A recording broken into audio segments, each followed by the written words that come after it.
I just sold the ALR 486 20 megahertz that we upgraded with the memory and the video card in a previous video to a customer on eBay, and he had a question about something I referenced in the video about making boot discs for a TSR80. I'm in no means an expert at making discs for the TRS-80, but I went through my notes and put together a little video quick to show you how to make a real TRS-80 disc from an emulated file. As a gift to the customer who bought, I'm going to give him one of my few remaining genuine, never used before iMation double density discs. So let me put this guy in the drive to get ready, and we'll show the emulator program. Emulator program has been loaded on here along with some other TRS-80 tools in the TRS-80 directory here. The DSK file on the bottom is the image disk for LS-DOS 631.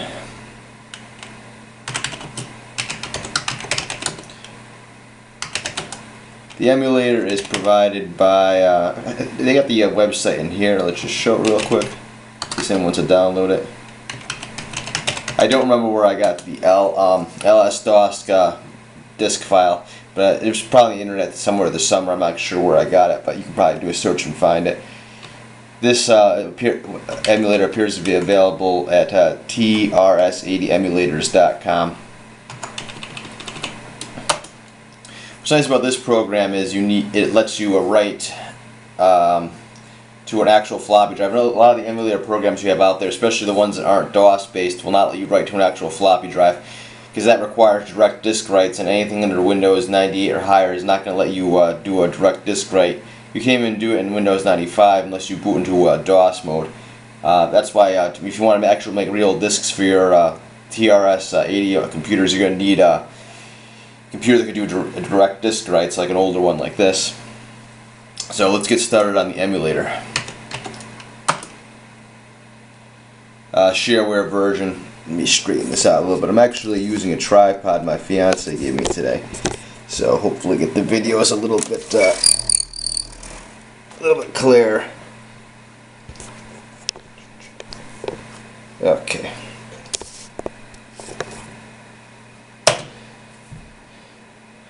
So when it starts, it says error. There is no disk in emulator drive 0. So we press F8, and you see listed on the top here we have different disk drives, and I put the LS-DOS disk file in this directory as well. So first thing we're going to do is mount that file by hitting tab. We're going to go up here, and now drive 0 is mounted as the LS-DOS 6.3 virtual disk.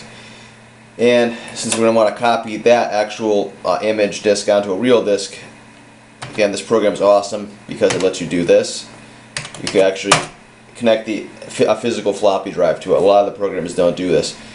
Sometimes you got to reboot a couple times to make it work. I don't know, it's a little bit clunky, but it does work. So we rebooted using LS-DOS virtual disk, and we're in LS-DOS now. Okay, 01/01/85. As you know, I said in the previous video, it doesn't let you go any higher than 1999. So just put any date you want in there. Time you don't have to do.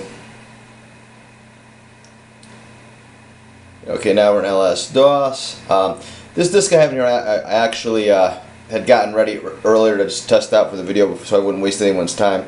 So it's already got LS-DOS on it. So let's just do dir, and it should show us what's on there. You could hear the 5 1/4 cranking in the background there. So it's got all the LS-DOS disk files on there. So right now, if I actually had a TRS-80 that I could test this in, this disk probably would work, but I don't have any at the moment. I sold them all, so we're not going to actually be able to test this out, but I will be giving it as a gift to the person who bought the computer, a little Christmas present. Okay, well, let's say this was blank. What we would do is you would just go like this.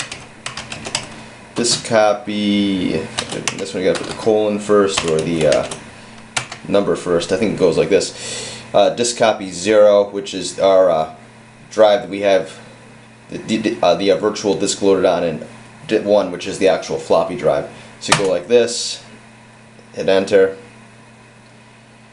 mount source and destination drive. For some reason I had to hit enter like 20 times to make this work. I guess it just takes a couple times.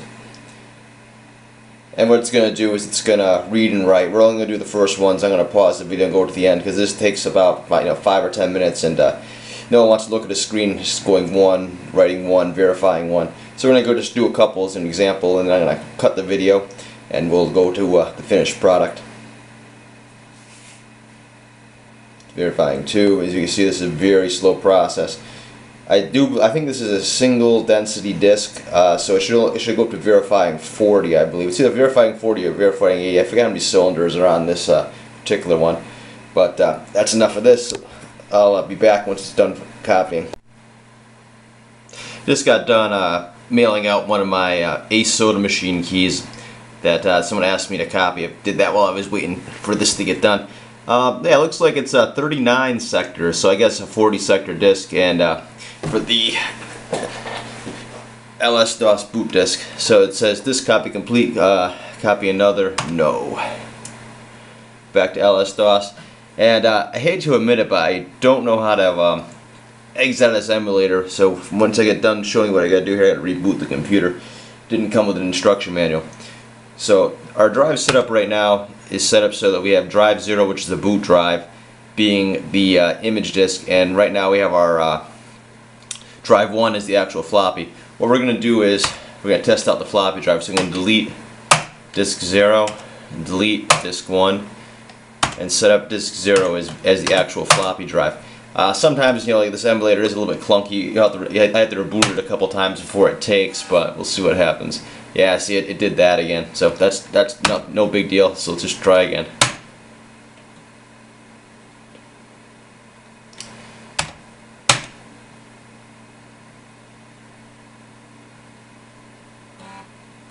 Yeah, sometimes it takes a couple times with this emulator. It's a little bit clunky to actually notice there's a real floppy drive here. So yeah, this is running off the actual floppy drive now. You can hear it clicking in the background there.